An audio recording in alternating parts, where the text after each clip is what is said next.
मान्य जिल्हाधिकारी सर आणि मान्य अन्नधान्य वितरण अधिकारी सर यांनी दिलेल्या निर्देशानुसार सध्या जी जगात युद्धजन्य परिस्थिती निर्माण झालेली आहे आणि त्याच्यामुळे बऱ्याच न्यूज चाललेल्या आहेत की गॅसचा तुटवडा पडलेला आहे, गॅसचे भाव वाढलेले आहे. मान्य जिल्हाधिकारी सरांनी एक पूर्वतयारी म्हणून की आपल्या नागपूर जिल्ह्यामध्ये किंवा नागपूर शहरामध्ये असा साठा कमी पडतोय की का, घरगुती साठा, डोमेस्टिक साठा ते तपासण्यासाठी त्यांनी निर्देश दिले. त्यासाठी आज आम्ही प्रत्यक्ष पाहणी करता डोमेस्टिक गॅस एजन्सी इथं आलेला आहोत.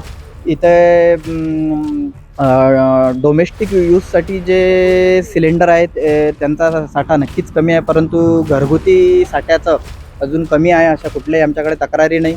आणि इथून आज बऱ्यापैकी घरगुती सिलेंडरचं वितरण झालेलं दिसत आहे. नाही, आता ते आम्हाला तपासणी आणखी जेही असेल ते आम्ही पूर्ण अहवालात मान्य जिल्हाधिकारी सरांना सादर करू. त्या पुढील पाऊल जर कुठं चुकीच्या पद्धतीनं साठवणूक होत असेल, काळाबाजारी होत असेल, जसे आमच्या निदर्शनास येईल, आम्हाला कुठलीही गुप्त माहिती मिळेल त्यानुसार आम्ही संबंधितांवर जीवनावश्यक वस्तू सेवेनुसार कारवाई करू, अत्यावश्यक वस्तूंनुसार. सध्या तरी 2 दिवसापूर्वी मान्य जिल्हाधिकारी सरांनी जे सर्व गॅस एजन्सी धारकांची मीटिंग घेतली त्यामध्ये त्यांनी सांगितलं की घरगुती वापराचा जो गॅस आहे त्याच्यात सध्या तरी कुठेही कमतरता नाही. फक्त महिन्याला जे 15 दिवसानंतर एक सिलेंडर देत होते ते आता 25 दिवसाला एक एवढा फक्त रेशो बदललेला आहे.